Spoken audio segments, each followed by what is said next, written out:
Bom dia, pessoal. Felipe falando aqui. Nós vamos conversar hoje sobre a nossa última aula, o último tópico, que é o livro O Banquete, do Mário de Andrade, tá? Essa é a nossa última aula do curso. Ela está vindo um pouco atrasada, pelos mesmos motivos da aula passada, mas eu espero que a gente consiga, enfim, encerrar retomando as questões que já haviam sido colocadas e ressignificando algumas coisas e produzindo sentido para outras, né? Nesse sentido, tentando retomar, assim, nós vamos tratar de um livro específico do Mário, né? Que é o Banquete. É um material pouco conhecido do Mário, mas, na minha opinião, um dos materiais mais incríveis do Mário. O Banquete na verdade, um conjunto de crônicas que o Mário escreveu nos últimos anos de vida, e que ficou inconcluso, né? Uma história que ele vai contando de um banquete que acontece na casa de uma socialite, né? É, que é, na verdade, uma grande desculpa para ele refletir sobre o Brasil lá no finalzinho da sua vida e para ele refletir sobre o Brasil a partir da perspectiva da música, né? A gente viu na aula passada como que a música é uma questão importante para o Mário, né? Ou seja, enfim, para aqueles que não sabem, o Mário era professor de música, era pianista, era um entendedor muito informado da matéria musical. Esse conjunto de crônicas foi publicado numa coluna semanal que ele tinha sobre música. Então, ele escrevia lá a sua crítica musical e tal, e aí ele decidiu, de tempos em tempos, publicar nessa coluna musical essas crônicas, né? Ou seja, ao invés dele adotar um tom dissertativo, crítico, ele passou a adotar em alguns momentos um tom narrativo, e esse texto, essa narração, essa história, que foi compilada póstumamente, se transforma nesse livro O Banquete, tá? Antes de eu contextualizar um pouco mais aqui com vocês o Banquete do Mário, porque eu acho importante vocês entenderem o momento da vida em que ele escreve isso e por que eu escolhi esse momento e esse texto desse momento. Mas antes disso, eu acho que é interessante a gente retomar rapidamente, enfim, rapidamente, vocês estão vendo aqui o tanto de coisa, ou seja, provavelmente não vai ser rapidamente, mas eu acho que seria interessante a gente retomar, pelo menos de forma geral, algumas questões que a gente vinha conversando, né? E a primeira delas é que a gente precisa entender o processo de constituição da nação como processo de modernização. Ou seja, quando a gente fala do processo de constituição da nacionalidade, da nação brasileira, ou quando a gente fala da constituição da nacionalidade na literatura brasileira, a gente está falando, na verdade, do processo de modernização da sociedade brasileira, certo?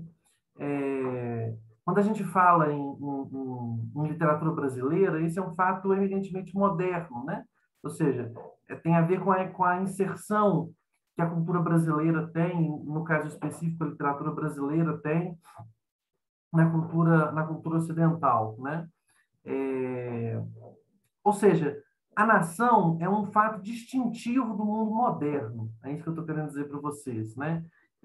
Tem aquele livro do Hobsbawm, né? do Eric Hobsbawm, que é o Nação e Nacionalismo, de 1970, 1770, 1848, eu acho que é assim que chama o livro, em que ele trabalha exatamente como que essa noção de nação ela emerge no período das revoluções burguesas, ou seja, isso que nós chamamos de nação não é uma coisa ahistórica, ou seja, a ideia de nação, a ideia de que os seres humanos, as pessoas, se organizam socialmente em nações, ela não é uma ideia dada da natureza e que perpassa toda a história humana, né? Pelo contrário, ela é uma ideia moderna, ela é uma ideia distintivamente moderna. Há um trabalho também dos mais interessantes, sim, eu deixo esses dois trabalhos aqui, caso algum de vocês se interesse, né, por estudar o problema nacional de forma mais aprofundada. Deixo aqui a indicação também para vocês do Comunidades Imaginadas, do Benedict Anderson. Eu acho que esses dois assim, são os dois trabalhos fundamentais, são os dois livros fundamentais para vocês entenderem a nação como fato distintivamente do mundo moderno, né? Esse livro do Anderson também, ele trabalha longamente como que a ideia de nação, ou seja, como que a organização cultural e social na nação, na nacionalidade, ela pressupõe o mundo moderno. Ela é resultado e catalisação, ao mesmo tempo, da modernização e do mundo moderno, né? Mundo moderno aqui, entenda-se, né, gente? Às vezes a gente usa essas palavras que são meio vagas, né? Às vezes paira no ar uma compreensão, ou seja, paira no ar uma sensação de que estamos todos nos compreendendo, quando, na verdade, o termo é muito vago, né? Quando eu digo modernização, eu quero dizer o processo de constituição do capitalismo, ou seja, o processo de constituição de uma sociedade mercantil e depois industrial, nos dois casos, uma sociedade que desenvolve largamente a ideia do capitalismo, ou seja, que desenvolve largamente a sobreposição do valor de troca sobre o valor de uso, para usar aqui enfim, a terminologia do Marx, né? Enfim, quando eu digo modernização, eu quero dizer capitalismo do ponto de vista econômico, e quando eu digo do ponto de vista cultural, eu penso em ascensão da burguesia, tá certo? De forma geral, assim. Bom, e qual que é o problema aqui que a gente... enfim, uma questão que perpassou as nossas discussões todas e que eu quero trazer à luz aqui agora, né? É que nessa história toda que a gente está vendo, ou seja, quando a gente pensa lá no Alencar, passando pelo Machado, chegando no Mário, e essa é só uma das linhas possíveis, eu poderia ter feito outras, ou seja, a gente poderia ter pensado essa mesma questão pensando na poesia, por exemplo, ou na narrativa curta, ou na conjugação de poesia e romance, enfim. Poderia ter feito essa trajetória de muitas outras formas, né? Eu escolhi fazer dessa forma. Essa trajetória que a gente está vendo é a trajetória da constituição da modernidade no Brasil, né? Ou seja, é a história da modernização brasileira, tá certo? E a história dessa modernização brasileira, eu coloquei aqui, vamos dizer assim, os seus momentos chaves, né?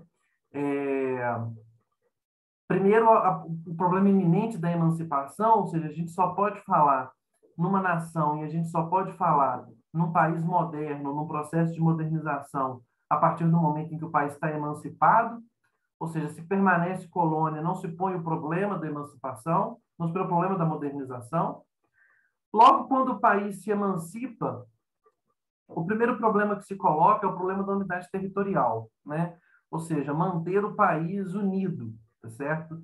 E não faltaram tentativas de desuni-lo, ou seja, não faltaram tentativas de construir experiências regionais que sobrepusessem a experiência nacional, né? Ou seja, se vocês pegarem lá, principalmente o período regencial, né? As revoltas no período regencial, ou seja, e até um pouquinho depois também do período regencial, né? No comecinho do segundo reinado, a grande questão ali é a questão da unidade nacional, a questão da unidade territorial, né? Ou seja, manter o país como um só, ok?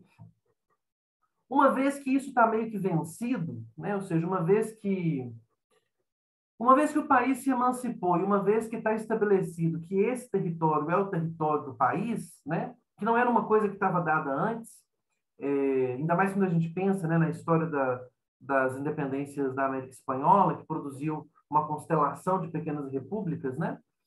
No Brasil, a gente tem a produção desse império continental, né? São caminhos opostos que são trilhados aqui, né? Bom, uma vez que essas questões estão resolvidas, a questão premente que se coloca, que já existia antes, obviamente, mas que começa a se desenvolver de forma mais rápida, é a questão da escravatura. Ou seja, uma vez que a unidade territorial está garantida, a questão da escravatura vira a discussão nacional por excelência. Por quê? Né? Enfim, por que que a questão da escravidão é a questão nacional por excelência? Porque não existe economia moderna com escravidão, certo?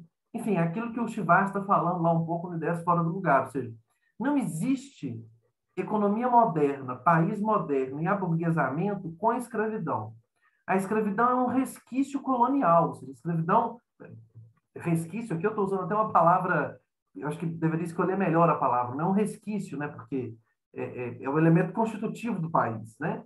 Mas, enfim, é um elemento que não se enquadra bem nesse quadro que se está tentando construir de um país que se moderniza, ou seja, de um país que procura ser, que quer ser, que tenta ser um país moderno, ou seja, um país capitalista, um país inserido na nova ordem do mundo industrial, ok? Não pode ter escravidão nesse país, não rola escravidão nesse cenário, né?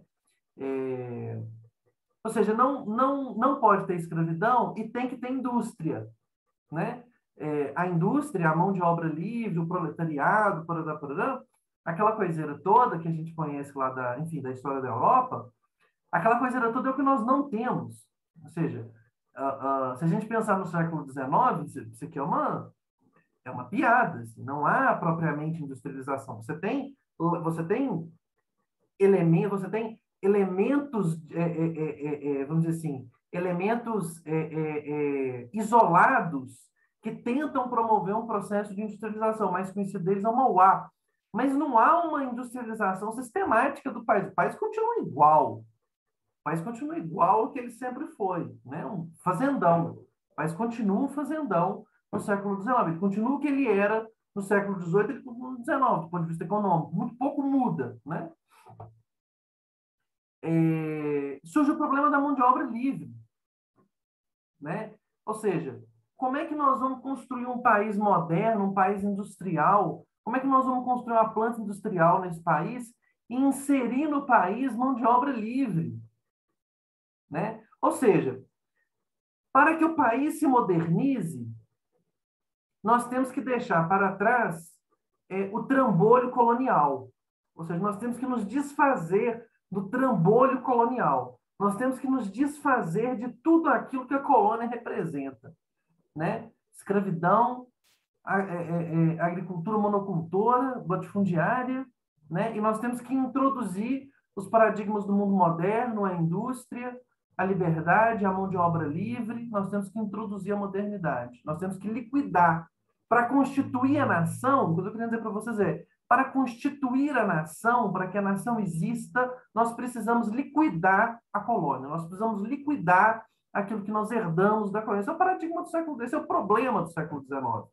Né? Esse é o problema do século XIX e esse é o problema que nós vimos no Alencar, ou seja, a grande questão que está colocada no Alencar é como que resolve isso, ou seja, como que a sociedade brasileira resolve isso, ou seja, como que nós vamos nos desfazer do trambolho colonial que nós herdamos, porque nós queremos nos modernizar, mas no fim das contas nós não podemos nos desfazer do nosso trambolho colonial, senão nós desmontamos aquilo que nos caracteriza, senão nós desmontamos a escravidão. Nós desmontamos a escravidão, tá certo? E aqui aquela discussão toda que nós tivemos sobre o Alencar, ela é uma discussão que está posta aqui, vamos dizer assim, nesse paradoxo. Assim. Esse é o paradoxo fundamental sobre o qual a obra do Alencar está construída, que é uma obra complexa, é uma obra... enfim, acho que eu consegui demonstrar aqui para vocês que é uma obra que exige reflexão, que exige meditação, né? Não basta a gente jogar o Alencar fora porque é chato, porque é ruim, mesmo sendo chato e ruim, assim, não cabe simplesmente a gente descartar, porque ali no Alencar está colocado de alguma forma com uma tomada de posição muito explícita, mas está colocado de alguma forma o dilema nacional. O dilema nacional é para que nós sejamos uma nação, para que nós entremos na modernidade, nós precisamos nos desfazer do trambolho do trambolho colonial. Mas quando nós nos desfazemos do trambolho colonial, o nosso poder senhorial some e desaparece. Tá certo? Isso é aquilo que a gente já havia visto e conversado, por exemplo, nas nossas conversas sobre o Chauhu. Veja, quando o Chauhu está discutindo a reticência das classes possuidoras, proprietárias no Brasil, em relação a se desfazer do seu poder de alforria, né? Ou seja, das suas prerrogativas senhoriais, quando o Charup está falando aqui, ele está falando, olha, essa é uma sociedade que está se modernizando e que não quer se modernizar. Em última instância, é isso. Mas o fato é que os passos vão sendo dados, ou seja, a despeito daquilo que as classes proprietárias desejam, os passos vão sendo dados. E o fato é que a mão de obra escrava se transforma em mão de obra livre, né? Uma mão de obra livre majoritariamente imigrada, né? Ou seja, a partir do final do 19, a partir do momento em que a abolição se transforma numa realidade iminente, ou seja, a partir de 1871, o Estado brasileiro começa a incentivar também e começa a surgir de forma sistemática iniciativas privadas de captação de mão de obra estrangeira, italiana, alemã, enfim, os processos de portuguesa, os processos de imigração que nós já conhecemos, né? Enfim, o que revela uma questão importantíssima, né, que é a seguinte: sou um pouco, como eu digo, sou um pouco despropositado que seja essa a questão, mas vocês voltam aos textos da época, ou se vocês voltam aos historiadores, a questão que surgia era a seguinte: se os escravos não vão mais trabalhar, quem vai trabalhar? Não passa pela cabeça desse pessoal, nesse momento, que você vai pagar o escravo para trabalhar, né? Ou seja, que você vai remunerá-lo pelo seu trabalho. Não está no espectro de possibilidades que isso vá acontecer, ou seja, é um problema. Por isso eles recorrem à mão de obra estrangeira, tá certo? Para responder a essa pergunta, como assim, quem vai trabalhar então, né? Isso coloca um problema, o próximo passo que vai ser colocado, eu coloquei aqui entre aspas, porque isso é um título, né, do Florestan Fernandes, de um livro importantíssimo do Florestan Fernandes, que inclusive foi reeditado recentemente, que é a integração do negro na sociedade de classes, ou seja, uma vez acabada a escravidão, certo? E uma vez que existe o trabalhador branco, ou seja, que existe o trabalhador imigrado, como que o ex-escravo se insere nessa sociedade? Ou seja, qual que é a função dele nesse processo de modernização? Né? Ou seja, qual que é a função que ele tem nesse processo? Né? Qual que é o lugar que ele vai ocupar? É claro que esse lugar que ele vai ocupar é um lugar de subalternidade, ou poderíamos dizer de semi-escravidão, ou poderíamos dizer de marginalização, né? Ou seja, embora os passos vão sendo dados, de alguma forma aquilo que estava antes também vai sendo mantido, ou seja, é como se a gente fosse pintando o trombolho colonial, né? A gente vai colorindo ele, vai colocando outras cores para ele virar um trombolho colorido. Mas ele está lá ainda, ele continua lá e não tem muito o que ser feito com ele, não tem muito como nos desviar dele, certo? E essa questão, ou seja, essa questão da industrialização, da mão de obra livre, da integração do negro na cidade de classes, é a grande questão da Primeira República, né? Da República Velha. Essa é a grande questão, ou seja, que se manifesta no próprio sistema político, né? Ou seja, você constrói um sistema político extremamente fechado porque você pretende que não tenha integração e que não tenha divisão do poder, ou seja, que esse processo de modernização não resulte em momento algum num processo de democratização do poder ou num processo de promoção de algum tipo de igualdade, nem de nada disso. Tá certo? Você cria esse sistema político extremamente fechado, manipulado por dentro, que joga com essas, que reproduz a lógica antiga com a tinta diferente, com as palavras diferentes. Tá certo? Essas questões são as mesmas questões da obra do Machado, né? Ou seja, que o antigo se reproduz no novo, né? Ou seja, como que, enfim, a gente viu lá no Dom Casmurro, né? Ou seja, como que o afã modernizador do Bentinho e da Capitu no começo são simplesmente afã modernizador do começo. Depois ele vai ser trazido para trás, depois ele vai abrir caminho, como diz lá o Roberto Vaz, para um tom mais conservador, obscurantista, né? Bom, e aí o próximo passo também é dado, né? Ou seja, porque essa questão de qual que é o lugar desse novo sujeito no processo de modernização, ele vai, isso também precisa de uma solução, veja, os problemas eles vão se colocando e eles precisam ser solucionados. E a Revolução de 30 e o Estado Novo, em larga medida, são uma resposta para esse problema, né? Ou seja, qual que é o modelo de inclusão que nós vamos construir para montar um Brasil mais ou menos moderno, em que cada um tenha de fato ali o seu lugar na sociedade, né? Ou seja, para que cada um ocupe uma determinada função no sistema produtivo, no mundo social, para que cada um tenha sua voz, sua vez, né? É, e esse é o milagre do trabalhismo varguista, né? Ou seja, esse é o milagre do varguismo no Brasil. Ele dá uma resposta para esse problema. Ele cria instâncias por meio das quais essas classes urbanas, majoritariamente, rurais, ninguém nem conversa com isso, mas ninguém toca nisso, né?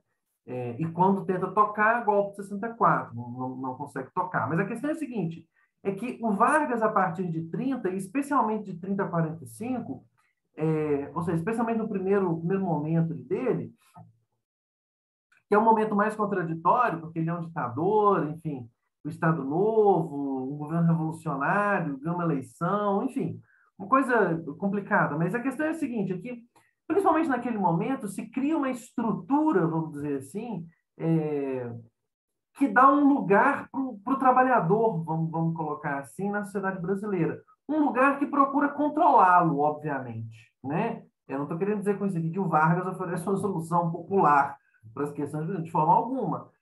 Mas o fato é que ele oferece uma solução para aquilo e uma solução que, em larga medida, é, é, prossegue e continua como um paradigma para a solução das questões populares no Brasil, né? Ou seja, como que nós vamos colocar essa gente no Estado, né? Porque o Estado brasileiro, até a Primeira República, ele não questão social era uma questão de polícia, ou seja, aliás, isso era uma coisa que se falava na Primeira República, né? Questão social é questão de polícia, é a questão policial, né? E o Vargas é o cara que vai falar: não, não, não, não, não. A questão social no Brasil não é uma questão de polícia, não. Ela é uma questão de política. É uma questão de política. Né? E ele vai tentar criar ou institucionalizar no Brasil os mecanismos legítimos por meio dos quais determinados segmentos das classes trabalhadoras vão ser ouvidos e vão ser representados e vão ter e vão ter acesso ao Estado, vamos dizer assim, né? Ele enseja também um processo de modernização, esse processo de industrialização, de industrialização, ele enseja um projeto de industrialização que agora sim é industrialização, certo? Ou seja, se antes, aliás, na Primeira República também você tem, né? Você tem um boom de industrialização durante a Primeira Guerra, mas tudo muito esporádico e nada de substancial. Né? O Vargas não. O Vargas ele promove uma industrialização sistemática dos setores de base, ou seja, metalurgia, esse tipo de coisa. E no governo democrático dele, petróleo, energia, gás, ou seja, o Vargas é o cara que vai desenhar o Estado brasileiro e vai desenhar a economia brasileira, certo? O sucesso desse modelo varguista produz, na verdade, a democratização que vai de 45 a 64. E em 64, o que perde em 64, ou seja, os setores que são derrotados em 64, são exatamente os setores que pretendem levar adiante esse processo de modernização, ou seja, que pretendem radicalizar esse processo de modernização. Né? Ou seja, nós precisamos dar mais passos no sentido da construção de um Brasil moderno, e essa galera que defende isso perde em 64. Tá? Bom, por que eu estou dizendo tudo isso? Assim? Porque essa daqui é a questão do Mário. Né? Esse aqui é o problema do Mário. O Mário é um cara que reflete de forma consistente sobre o problema nacional e que reflete de forma consistente sobre o problema nacional de forma muito consciente. Ele sabe muito claramente, e eu vou tentar mostrar para vocês aqui que ele sabe bem claramente de tudo isso que eu estou falando. Ele compreende exatamente qual que é o problema da Constituição da nação no Brasil. Ele compreende claramente que o problema da constituição de uma arte, de uma cultura nacional, na verdade, não é um problema de arte, de cultura. É um problema também da constituição de uma sociedade moderna. O nosso processo de modernização, a nossa emancipação da territorial, a resolução da escravidão, a industrialização precoce, a integração do universidade de classe, o nosso processo de modernização é um processo capenga, é um processo fraco. E como tal, ele impossibilita a nação. Ou seja, a nação não se realiza. Ele é um desejo não realizado. Tá certo?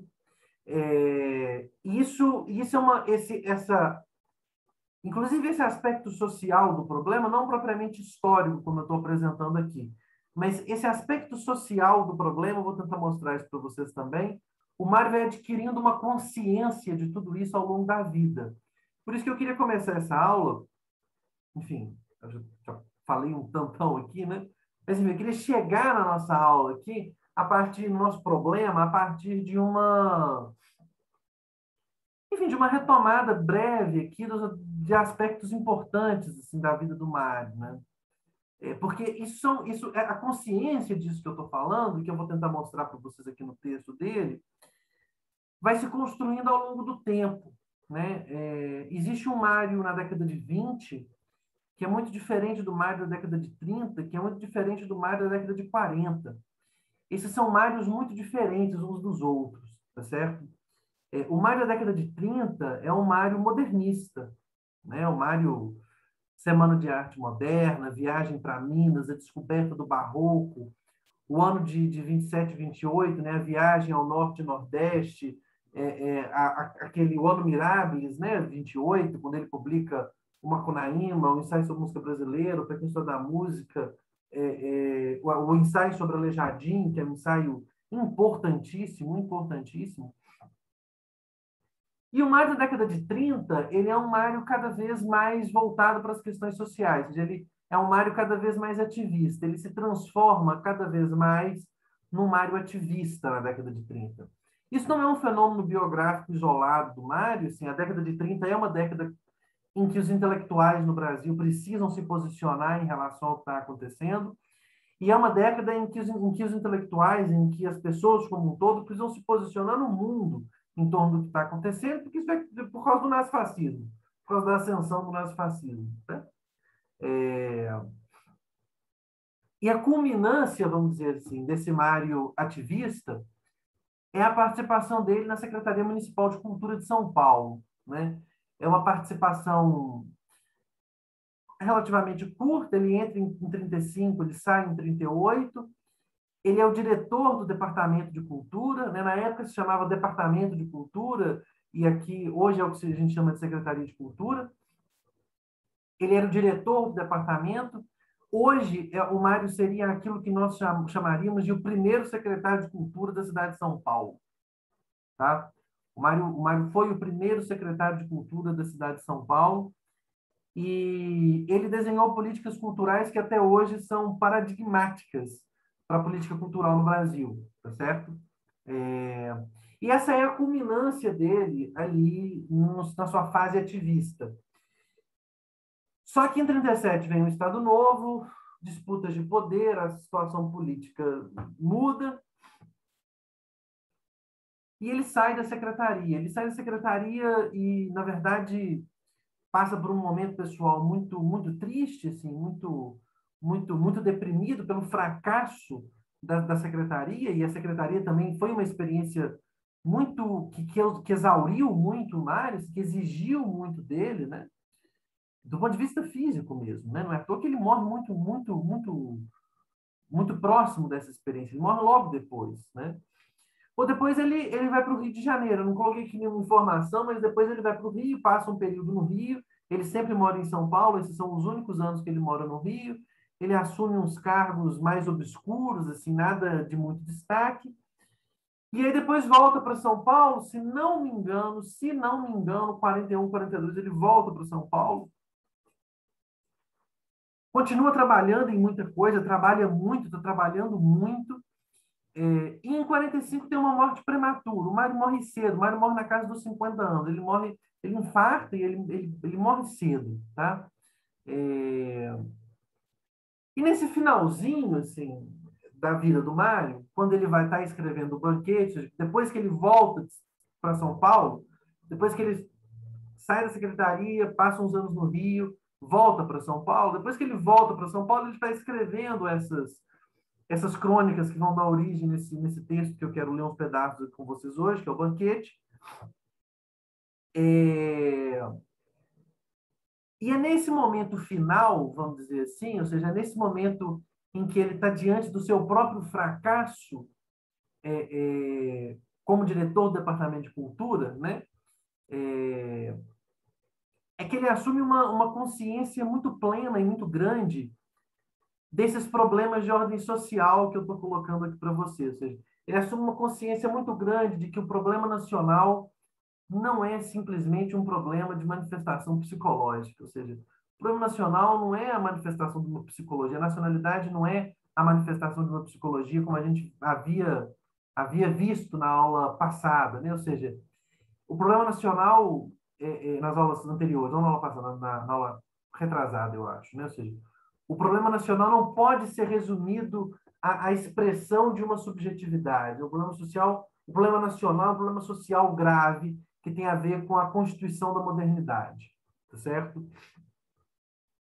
Bom, e essas coisas todas que eu estou falando, o Mário vai, na minha opinião, codificar ou trabalhar nessas crônicas finais que ele publica nesse livro Banquete, tá? Nesse conjunto de crônicas. Eu queria ler com vocês antes da gente falar do Banquete, das crônicas, eu queria ler com vocês um trecho de uma carta dele ao Paulo Duarte, que, se não me engano, era prefeito de São Paulo na época. Se não me engano, tá? Eu posso estar enganado nisso. Mas, se não me engano, ele era prefeito de São Paulo na época. E essa é uma carta muito reveladora, eu acho. Enfim, outro aspecto do Mário aqui que eu não falei para vocês, né? Mário era um missivista, o Mário tem uma obra epistolar monumental, né? Enfim, na minha opinião, na verdade, a melhor parte da sua obra é a sua parte epistolar, né? A correspondência do Mário com o Drummond, com o Bandeira, né? A correspondência dele com os pintores, enfim, a correspondência do Mário é uma coisa magistral, talvez seu principal legado, assim. Enfim, ele era um correspondente contumaz, gostava de responder carta, e ele escreve essa carta depois da experiência do fracasso, né? E o que eu quero que nós percebamos aqui na carta, basicamente, é a concepção dele, a concepção social do problema cultural. Ou seja, cultura é um problema social. Nós precisamos enxergar a cultura no Brasil como um problema social. Nós não podemos dissociar a cultura, o problema cultural do problema social. Nós não podemos ir discutir a constituição de uma cultura nacional se a gente não for discutir também a constituição do país. Ou seja, não existe isso de a cultura nacional. Não existe isso de vamos criar um país aqui na nossa cultura, na nossa produção artística cultural. Não, não, não. O problema da cultura precisa estar implicado com a realidade. né? Ele tem uma consciência muito clara disso. Vamos ver aqui a carta. Mas não se esqueça, Paulo Duarte, de legislar que nesses museus municipais, ele está comentando museus, né? Como em quaisquer outros, haverá visitas obrigatórias em dia de trabalho de operários, estudantes, crianças, etc. Isso aqui é um aspecto importantíssimo, ou seja, não adianta nada a gente construir um museu municipal se o trabalhador não for no museu, se o operário não for no museu, se o estudante não for no museu, se a criança não for no museu. Ou seja, o museu não pode ser uma coisa morta. Ele tem que ser algo vivo, tá certo? Ou seja, a gente tem que legislar que nos museus municipais vai haver visita obrigatória em dia de trabalho. Ou seja, o trabalhador não vai ser obrigado a ir lá no domingo, né? Ele vai ser liberado do trabalho e vai ter que ir no museu. E essas visitas vão ser visitas vivas, sem conferência de hora, mas acompanhadas de explicador inteligente. Ou seja, elas não vão ser para intelectuais, elas têm que ter um explicador inteligente. Sem isso, não haverá museu, mas cemitério. Ou seja, sem a presença do povo, não vai ter museu, não vai ter cultura, vai ter cemitério. Sem isso, sem o auxílio do povo esclarecido, jamais conseguiremos nada de permanente e eficaz contra o vandalismo e extermínios. Aqui é um aspecto importante que nós vamos ver mais na frente de outras formas. O esclarecido, entre parênteses, aqui é muito importante. O Mário não se trata, nesse momento final aqui, não se trata de forma alguma de um elogio vago do povo, muito pelo contrário. O povo precisa ser esclarecido. Nós precisamos esclarecer o povo, né? Ou seja, o auxílio do povo é fundamental. E sem o auxílio do povo, ninguém vai conseguir fazer nada. Mas é o auxílio do povo esclarecido. É o povo que precisa passar pelo processo de esclarecimento. Num país como o nosso, em que a cultura, infelizmente, ainda não é uma necessidade cotidiana de ser, ou seja, ninguém, enfim, isso aqui é até hoje, né? Ou seja, a cultura, as ciências humanas, ninguém vê utilidade para isso, não é uma necessidade cotidiana do ser. Está aguçando com violência dolorosa o contraste entre uma pequena elite que realmente se cultura e um povo abichornado em seu rude corpo. Enfim, aqui o Mário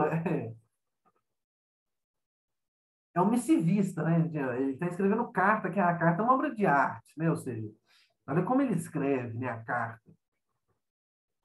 Ou seja, nós precisamos esclarecer o povo, nós precisamos trazer, integrar o povo nessa discussão sobre cultura, porque você está construindo você está se aguçando com violência dolorosa, veja.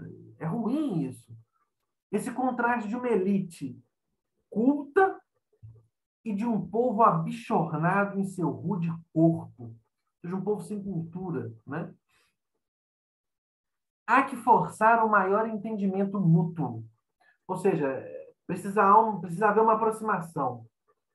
Um maior nivelamento geral de cultura, que, sem destruir a elite, a torne mais acessível a todos e, em consequência, lhe dê uma validade verdadeiramente funcional. Enfim, aqui, esse é o argumento do Roberto Tivar sobre o romance do Alencar, sobre o Senhora do Alencar. Né? Isso daqui é o que ele está falando lá sobre o... Isso aqui que o Mário está falando sobre essa sociedade, essa elite cultural, a distância dessa elite cultural para o povo, não tem consequência só para o povo.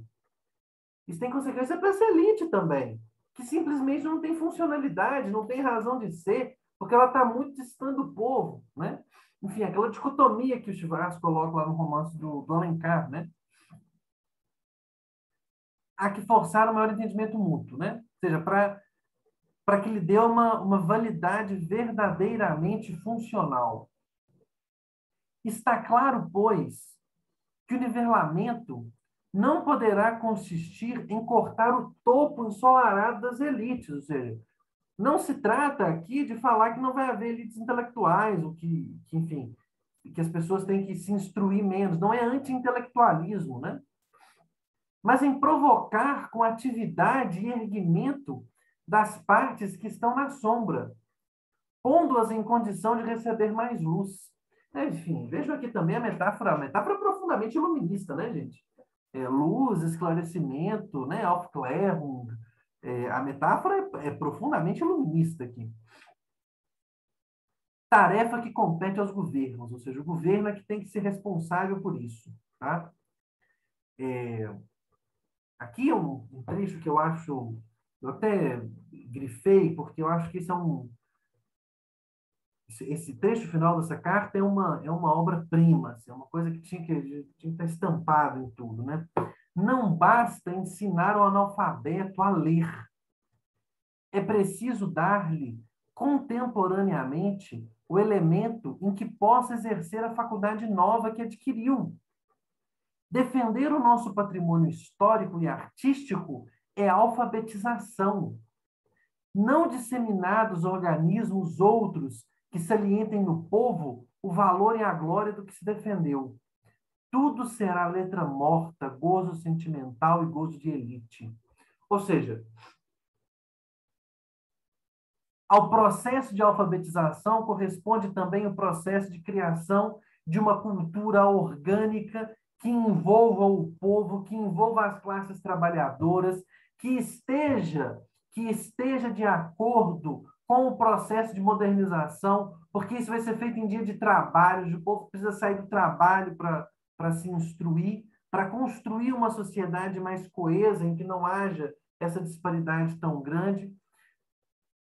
Ou seja, defender o patrimônio histórico e artístico, ou seja, defender, garantir a existência desse patrimônio, ou seja, dessa gramática que nós usamos para falar de nós mesmos e para discutir o nosso passado, o nosso presente e o nosso futuro.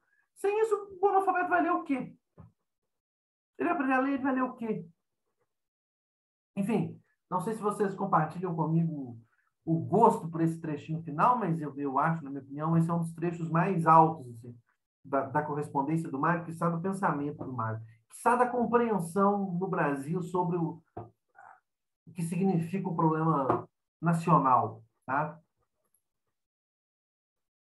E aqui vem esses trechos da correspondência do Mário, né? Outro trecho assim, em que ele vai colocar a sua angústia, né? Ou seja, vou fazer 45 anos. Sacrifiquei por completo 3 anos da minha vida, começada tarde, dirigindo o departamento de cultura. Digo por completo porque não consegui fazer a única coisa que, em minha consciência, justificaria o sacrifício. Não consegui impor e normalizar o departamento de cultura na vida paulistana. Sim, é certo que para uns 6 ou 8, não mais paulistas, o departamento de cultura é uma necessidade para São Paulo e talvez para o Brasil. Não é certo que fizemos várias coisas muito importantes ou bem bonitas. Mas a única coisa que em minha consciência justificaria minha direção era ter justificado o departamento de cultura e isso não consegui. Ou seja, a única coisa que teria justificado o sacrifício pessoal que ele fez no departamento de cultura é que ele impor e normalizar na vida paulistana, ou seja, que a cultura fosse um fato e o departamento de cultura e as ações do departamento de cultura fossem um fato visto como necessário por todos, naquele modelo que ele estava tentando construir, que a gente vai ver lá codificado na discussão sobre música no banquete, tá certo? Bom, eu trouxe esses trechos da correspondência, enfim, só porque tem que trazer a correspondência do Mário também, né, gente? Porque não tem como falar do Mário, não ler nenhum trechinho de carta. E para mostrar para vocês como que no final, assim, ou seja, depois dessa experiência do fracasso, né? Ou seja, depois que ele sai daqui, ele tem uma consciência muito clara dos problemas sociais que estão envolvidos para a Constituição do Brasil, ou seja, ele tem uma consciência muito clara de que o problema nacional não é um problema de manifestação da individualidade dele, né? Ou seja, O problema nacional não vai ser resolvido pela arte de vanguarda, ele não vai ser resolvido pela renovação cultural, não, nada disso. Ele precisa ser resolvido do ponto de vista social.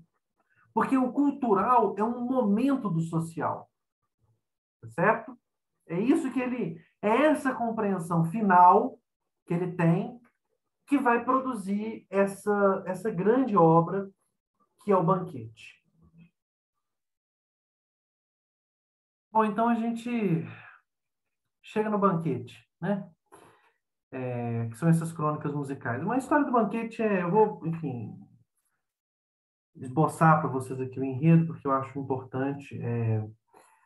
A história é a seguinte: o Janjão é um compositor de música moderna, pobre, miserável, e a milionária Sarah Light, enfim, o nome, né? Light, da empresa de energia de São Paulo, a milionária Sarah Light, ela resolve fazer um almoço de domingo para tentar arrecadar, angariar fundos para o Janjão financiar a sua arte, né? E quem que a Sarah Light convida? Ela convida o Félix de Cima, que é o político, que é o patrocinador da arte, a Ciomara Ponga, que é uma virtuose, né? E o Janjão acaba chegando na rua e conhecendo o Pastor Fido, que é um estudante, e leva o Pastor Fido para esse banquete, né? E, bom, o que acontece nesse banquete é um longo diálogo. Enfim, o banquete o nome remete, né, ao famosíssimo livro do Platão, é, e é um diálogo sobre arte, sobre financiamento de arte, sobre o Brasil, sobre Estado, sobre política. E eu queria que a gente lesse aqui, a gente vai ler um trecho, a gente vai ler alguns trechos, assim, não muitos, mas alguns, e a gente vai ler um trecho final, né? Que é um trecho em que o Janjão está falando, a pedido, se não me engano, da Sarah Light, o Janjão está falando sobre música brasileira. O Janjão está tentando explicar o que seria música brasileira, ou o que precisaria ser feito para que houvesse uma música brasileira, né? E aí, depois de falar muito, assim, depois de colocar várias questões, o Janjão fala da necessidade de um allegro brasileiro, né? O allegro é uma forma musical moderna que surge da música erudita, né? Claro, óbvio, espero que vocês enfim, saibam disso, né? O allegro é uma forma da música erudita, moderna, é, que funciona aqui no texto do Mário um pouco como sinônimo de forma sonata, né? Ou seja, isso que ele está chamando de allegro brasileiro é uma sonata brasileira, em alguma medida, tá? Mas, enfim, vamos ler aqui vamos ler o trecho para vocês entenderem o que ele está querendo dizer com a necessidade de constituir um allegro brasileiro e, mais importante, né, ou seja, a relação entre a forma artística, porque o allegro é uma forma, é como o romance, o romance policial, o conto de suspense, né? O allegro é uma forma artística. Ou seja, qual é a relação entre a forma artística, a constituição da forma artística e as questões sociais que estão sendo tratadas. Vamos retomar aqui, então. Essa é, aliás, a maior falha da composição musical brasileira, o que a faz tão enjoativamente cair num negrismo decorativista. Bom, aqui a gente já começa as nossas questões, né? Ou seja, falta uma coisa na música brasileira que faz com que ela vire um negrismo decorativista. Né? O que seria o negrismo decorativista? Né? Ou seja, você faz música à la europeia com alguns elementos de batuque negro. Só que esses elementos são decorativos, eles não são constitutivos daquela música, daquela forma, né? É que ainda não se inventou o allegro brasileiro. Mas me refiro ao allegro mesmo, o allegro melódico, de caráter anticoreográfico, incapaz de cair na dança, né? Aqui é muito importante, ou seja, o que falta na música brasileira é o allegro. O allegro é o quê? É um movimento melódico, né? de caráter anticoreográfico. Ele não pode ser dançado, não é música para dançar. Em todo caso, nem o próprio Villa-Lobos escapa do característico coreográfico, ou seja, a nossa música é muito coreográfica, porque a música popular é coreográfica. Porque a música popular obedece a uma necessidade coreográfica, de coreografar, uma necessidade a uma necessidade de dançar a música. Ela serve a uma finalidade, né? O allegro não, a forma erudita não. A forma erudita não serve a nenhuma necessidade. Ela não serve à necessidade de dançar, né? Ela é uma música, enfim, vocês vão ver, uma música da cabeça, uma música reflexiva. Só mesmo Camargo Guarnieri já conseguiu alguma coisa de satisfatório nisso, sobretudo em finais, como no concerto para violino na primeira sinfonia. Vejam que aqui ele está fazendo crítica de música, ele está falando da música brasileira do tempo dele, né? Usando o personagem, o Janjão, mas ele está fazendo crítica de música, né? É urgente criar o allegro brasileiro sem caráter coreográfico, ou seja, sem pitoresco, sem exotismo, sem um elemento decorativista, ou seja, o elemento brasileiro precisa estar integrado ao cerne da composição. Ele não pode ser um elemento de decoração, ok? O allegro é a coisa mais difícil da criação erudita, porque, embora coletivista e violentamente coletivizador, por causa do seu dinamismo, o allegro é um movimento rápido, né? Ele é, no entanto, antifolclórico. O povo não tem allegros. A criação popular não chega no allegro.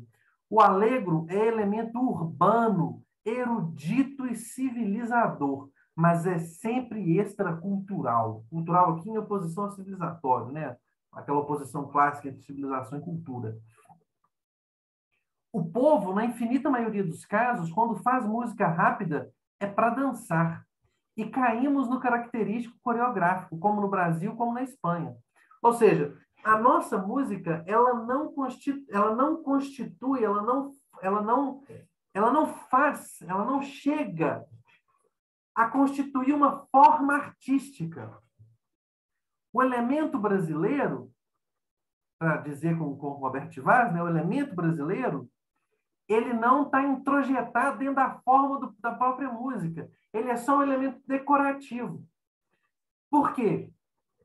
Porque para ele ser transformado em elemento da própria música, em elemento estrutural da própria música, esse elemento nacional, ele precisaria ser desfolclorizado, vamos dizer assim.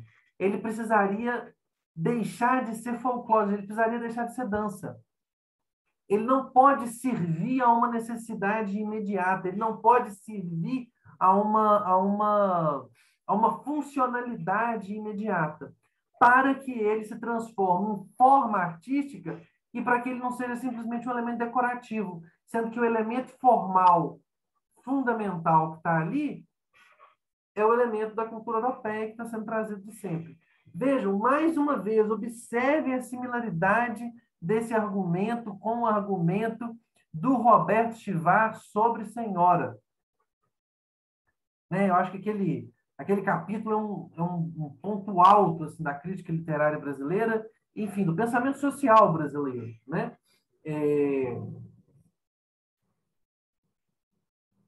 Essa distinção aqui que ele está colocando, ou seja, se o elemento nacional é simplesmente o negrismo decorativista, o pitoresco, o coreográfico, se ele é só isso, se o elemento nacional não está introjetado no processo de formalização da obra, dá no Alencar.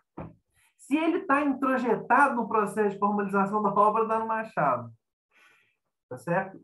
Ou seja, no campo da literatura, o allegro estaria no Machado.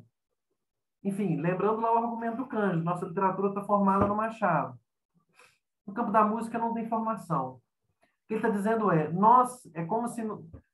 Enfim, eu estou usando uma linguagem metafórica aqui, né, gente? Assim, eu estou pressupondo que vocês acompanharam as nossas discussões ao longo das aulas e tal, e estou me referindo a coisas que nós dissemos antes. O que eu estou dizendo aqui, é claro que isso não pode ser levado ao pé da letra. Mas é como se o Villa-Lobos e a música, o negrismo decorativista musical brasileiro tivesse ainda preso lá no Alencar e a gente não tivesse chegado no Machado, tá certo? Nos movimentos moderados, no alegreto, no andante, o compositor encontra na canção folclórica riqueza farta por onde se desenvolver culturalmente. No alegro, não. Os andamentos moderados são culturais, têm a sua base e a sua fonte no povo.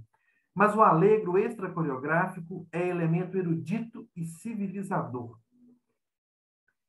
Ele culturaliza, sim, uma escola nacional, mas de fora para dentro.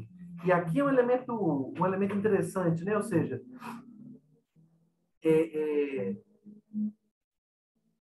o alegro extra-coreográfico é elemento erudito e civilizador. Ele culturaliza uma escola nacional, mas de fora para dentro. Ele não é um processo de desenvolvimento natural, tá certo? Ou melhor, de cima para baixo, né? Ou seja, das elites para o povo. Enfim, gente, ele está falando de vencer aquela distância, só que agora ele não está falando de vencer aquela distância que ele estava falando na carta para o Paulo Duarte, do ponto de vista social, agora ele está falando do ponto de vista cultural. Mas o fato é que o problema que faz com que nós não consigamos vencer essa distância do ponto de vista cultural é exatamente o fato de que, do ponto de vista social, na nossa vida social, não existe um processo de integração e de constituição de uma sociedade orgânica. Tá certo? Ele nasce na cabeça do compositor erudito, se caracteriza na generalidade dos compositores normais. Ó, esplêndida diferença nacional entre um alegro de compositor italiano e outro alemão. Ou seja, outro argumento do Mário. E vejam, eu não estou discutindo aqui, eu não quero discutir aqui, porque isso a gente poderia questionar seriamente a validade propriamente musical da discussão que ele está fazendo, ou seja, de que exista realmente um alegro italiano e um alegro alemão, né? E que, portanto, poderia existir um alegro brasileiro. Mas o que eu estou tentando mostrar para vocês aqui, o que eu acho que é profundamente válido, é a forma por meio da qual ele capta o problema da forma. Embora ele esteja captando no campo da música algo que seja questionável.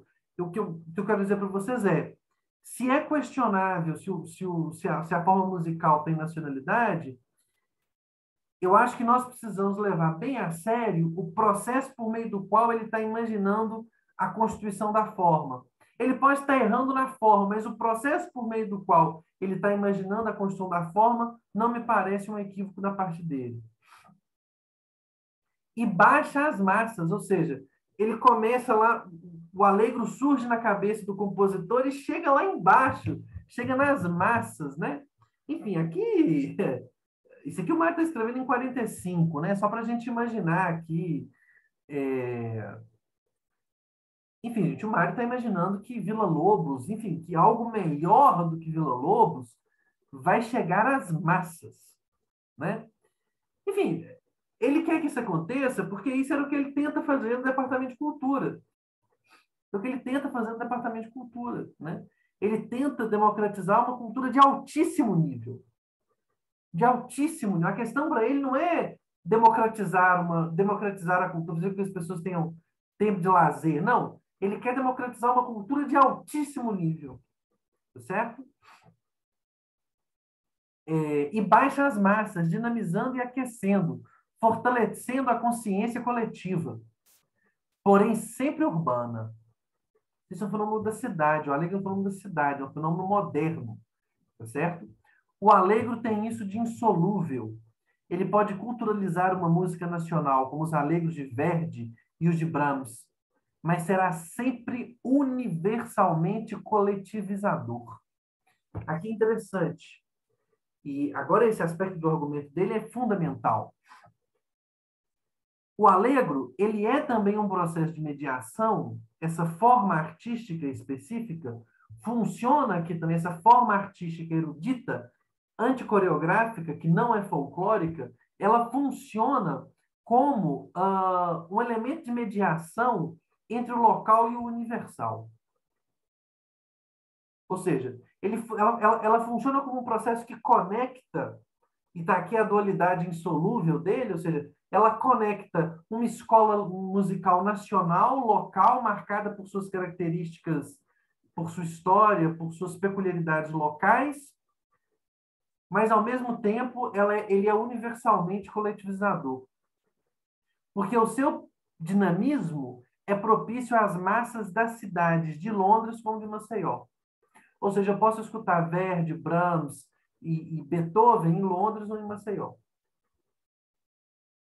seja, ele é universal. E aqui é um elemento fundamental, assim, né? Como que o argumento do Mário se direciona nesse final também muito para esse problema da universalidade. O problema não simplesmente daquilo que nos distingue. Ou seja, se lá no começo da vida dele a discussão girava mais em torno do que nos distingue, aqui no final a discussão gira mais em torno de como que nós vamos fazer aquilo que nos distingue um patrimônio da humanidade. Como que nós vamos produzir arte, cultura internacionalmente impactante, vamos dizer assim, né? Ou seja, de interesse humano universal, como que nós vamos produzir uma arte de interesse humano universal sem largar, vamos dizer assim, as nossas peculiaridades? Nós vamos fazer isso com o Allegro. Nós vamos fazer isso com a modernização, tá certo? Mas é uma modernização, e aqui vejam, e aqui está o ponto central, vejam. Essa discussão toda da aula é para chegar nesse ponto aqui, tá? É que esse processo, para que isso aconteça, para que isso que eu acabei de falar aconteça, a modernização tem que ir até o final. Aqui a ideia do Mário não é manter o trombolho colonial, muito pelo contrário, é se desfazer do trombolho colonial. É só se desfazendo do trombolho colonial que nós vamos culturalizar a massa, que nós vamos aproximar esses dois polos totalmente distanciados. É só assim. É só assim. Ou seja, se a gente retomar brevemente aqui, vamos repensar aquilo que eu falei, ou seja, esse processo de modernização no Brasil, que vai dando passos, mas a cada passo ele mantém o que está atrás. O Mário está se posicionando claramente aqui diante disso.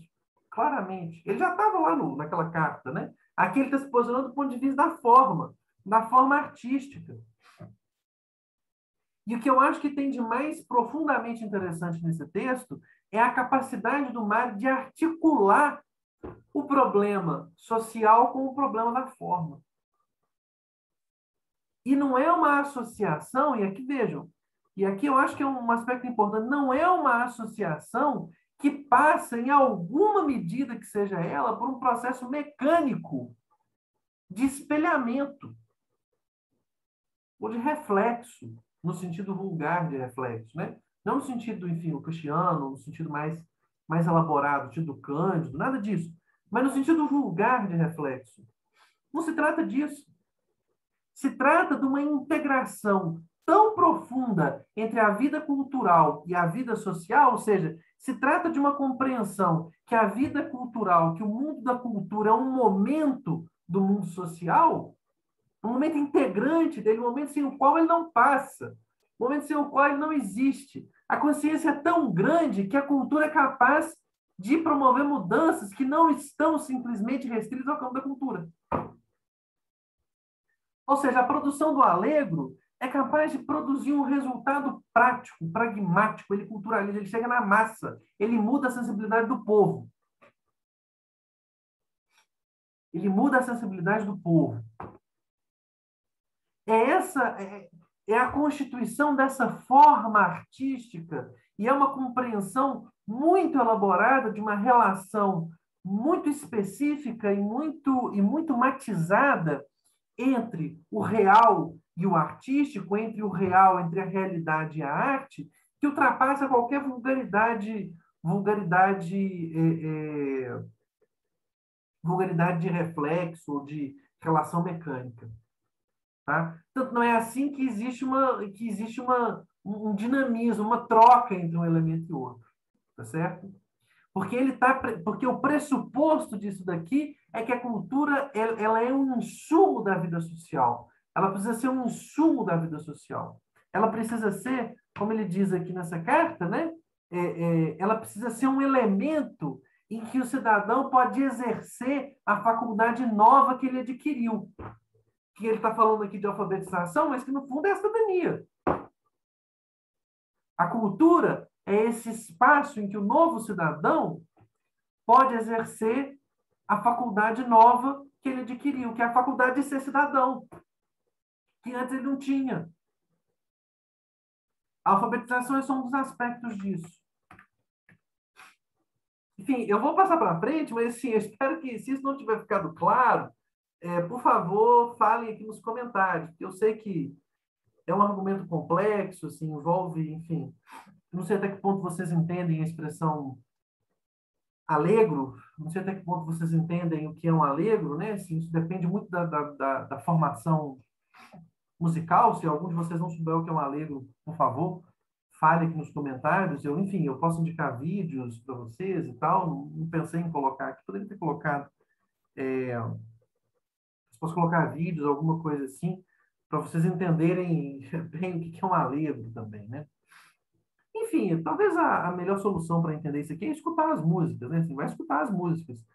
Vai escutar o Brahms, o Verdi, o Beethoven, o Mozart, vai escutar as músicas para vocês verem o que é o allegro, né?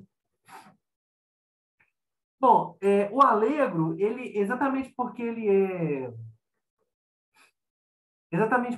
é esse elemento de universalização, ele é contra o localismo, ele é contra o provincianismo.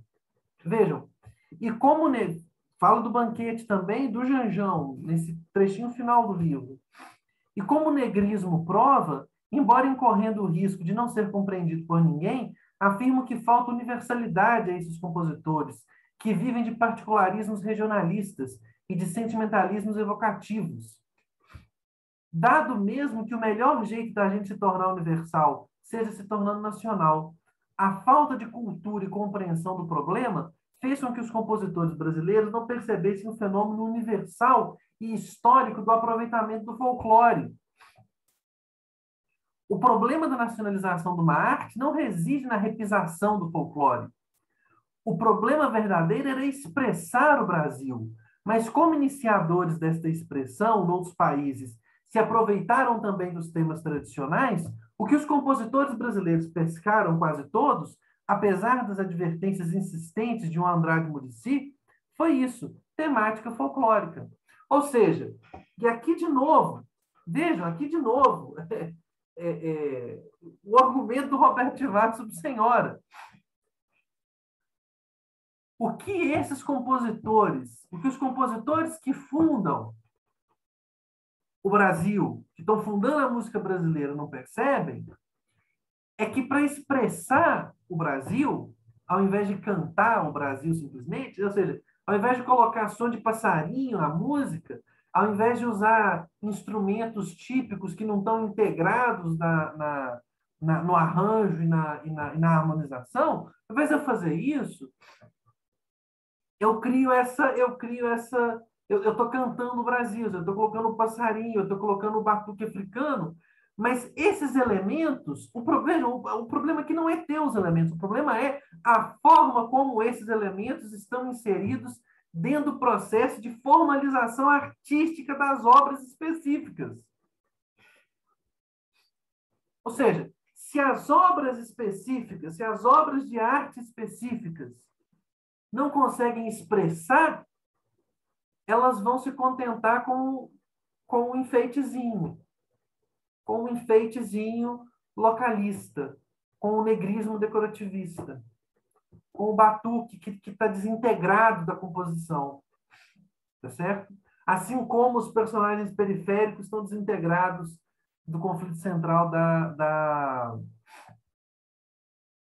esqueci o nome da personagem principal lá do Senhora, mas da personagem do Seixas e da Aurélia, tá certo? Agora um trecho da Sarah Light, né? E aqui, assim, porque tudo isso aqui que o Mário está falando, que o Janjão está falando, né? É meio projeto que deu errado e que a gente sabe que deu errado, né? Isso aqui tudo é, ó, isso aqui é o que nós temos que fazer, ó. Isso daqui é a cultura que nós temos que construir. Mas deu tudo errado. Mas isso não aconteceu, né? E o Mário tem muita consciência dessa impossibilidade nesse momento, é, enfim, que ele vem em fracasso disso.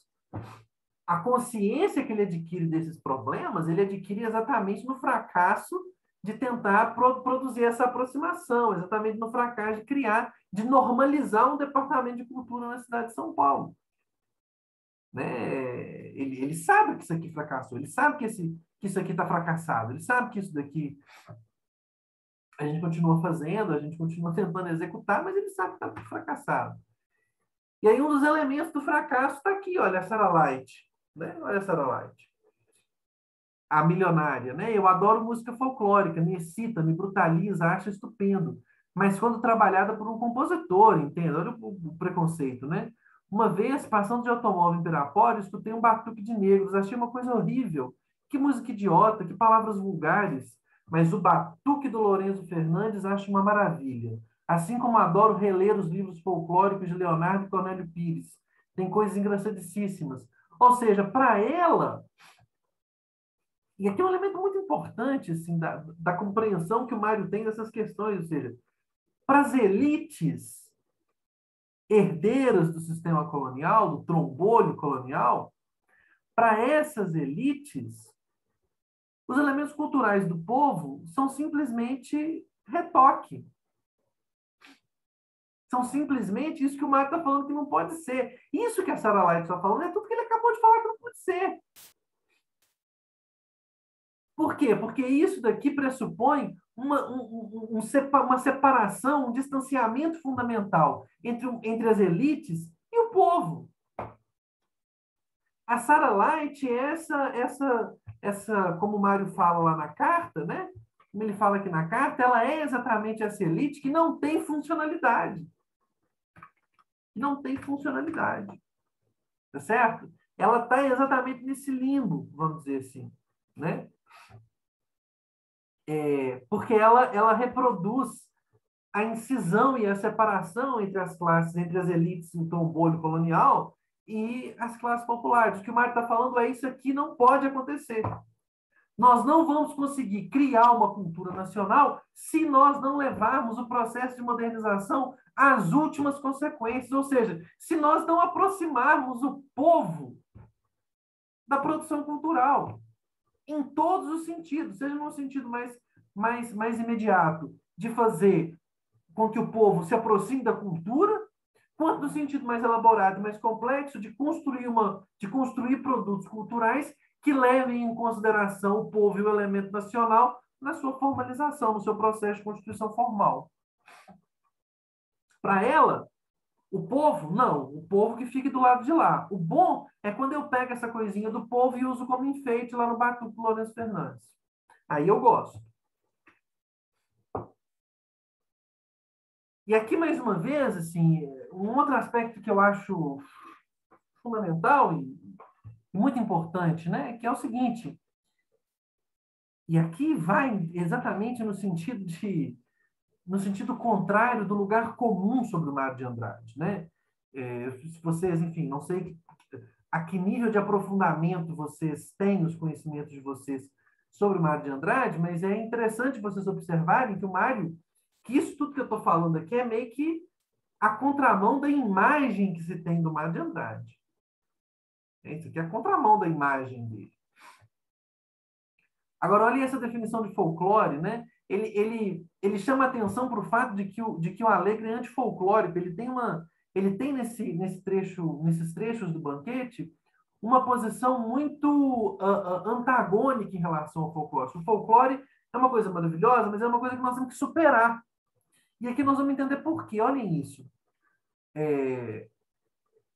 Isso daqui é uma resposta que o Janjão dá a uma pergunta do pastor Fido, quando eles estão andando, indo para o banquete, tá? O pastor Fido fala que a música do Janjão é folclórica e tal, e o Janjão fala assim: pelo menos enquanto o povo for folclórico por definição, isto é, isso aqui é um elemento fundamental. O que é o folclore? O que significa ser folclórico por definição? Analfabeto e conservador. Só existirá uma arte para o povo, a do folclore. E os artistas, os escritores, principalmente, que imaginam estar fazendo arte para o povo, não passam de uns teóricos curtos, incapazes de ultrapassar a própria teoria, porque o povo está lá no folclore. Não adianta eu produzir grande arte aqui se o povo está lá no folclore. Porque nem de um lado eu estou produzindo grande arte, essa é que é a grande questão, nem de um lado eu estou produzindo grande arte, nem do outro o povo está recebendo isso que eu estou falando. O povo continua analfabeto e conservador no folclore e eu continuo achando que estou produzindo grande arte, mas estou simplesmente imitando aquilo que chega dos centros europeus e não estou produzindo nada de novo realmente. O destino do artista erudito não é fazer arte para o povo, mas para melhorar a vida. A arte, mesmo a arte mais pessimista, por isso mesmo que não se conforma, é sempre uma proposição de felicidade. E a felicidade não pertence a ninguém, não. A nenhuma classe, é de todos. A arte para o povo, pelo menos enquanto o povo for folclórico, há de ser a que está no folclore. E aqui eu chamo a atenção de vocês para o enquanto, né? Assim, pelo menos enquanto. É pelo menos enquanto. Porque a perspectiva é que o povo deixe de ser, a perspectiva é que o processo de modernização mude isso. A perspectiva fundamental é que a modernização faça com que o povo deixe de ser folclórico, deixe de ser analfabeto e conservador por definição. Tá certo? Ou seja, existem aqui, o Mário está imbricando, vamos dizer assim, três coisas, né? O popular, o erudito e o moderno.